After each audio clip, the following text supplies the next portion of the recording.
Praise the lord. అందరు బాగున్నారా? అందరు బాగున్నారని నమ్ముతూ మిమ్మల్ని బట్టి దేవుణ్ణి ఎంతగానో గణపరుస్తున్నాను. అయితే ప్రస్తుత దినాలలో చూసుకున్నట్టయితే చాలా మంది దేవుడి మాట వినడానికి ఇష్టపడడం లేదు, నిర్లక్ష్యం చేస్తున్నారు, దేవుడి సన్నిధికి దూరం అవుతున్నారు. అయితే యేసు ప్రభు దీని గురించి ఒక ఉపమానం చెప్పారు.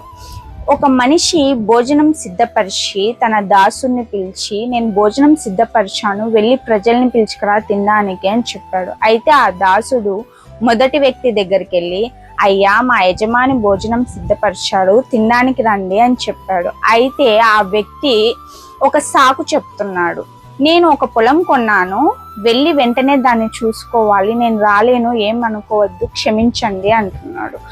అయితే ఒక ప్రశ్న, పొలము కొనక ముందు చూస్తారా, కొన్న తర్వాత చూస్తారా? పొలం కొనక ముందే చూస్తాడు. అది పండుతుందా లేదా, నీరు వస్తుందా లేదా అని ప్రతి ఒక్కటి ఎంక్వైరీ చేస్తాడు. అయితే ఈ వ్యక్తి అబద్ధం చెప్తున్నాడని దేవుడికి తెలీదా? తెలుసు కదా. అక్కడ బైబిల్లో క్లియర్గా రాసి ఉంది, మనుషులు నెపం చెప్పసాగిరి అనేసి. అయితే ఈరోజు నీవు కూడా అలా నెపాలు చెప్తూ దేవుడి సన్నిధికి దూరం అవుతున్నావేమో ఒకసారి ఆలోచించుకో. నీకున్న సంపదను బట్టి, నీకున్న ఉద్యోగాలను బట్టి, ప్రతి ఒక్క వాటిని బట్టి దేవుడు మందిరానికి, దేవుడు మాటలకి దూరం అవుతున్నావేమో. అయితే మీకున్న సంపదని ప్రతి ఒక్కటి ఇచ్చింది దేవుడే కదండి.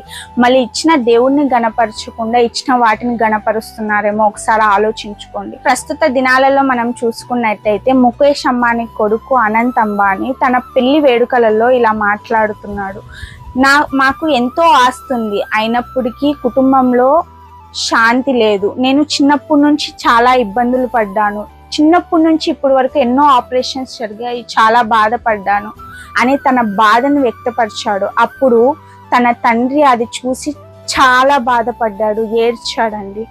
అయితే ఈరోజు నీ జీవితంలో ఎంత డబ్బు ఉన్నప్పటికీ, ఎంత సంపద ఉన్నప్పటికీ శాంతి లేదని చెప్పి బాధపడుతున్నావేమో.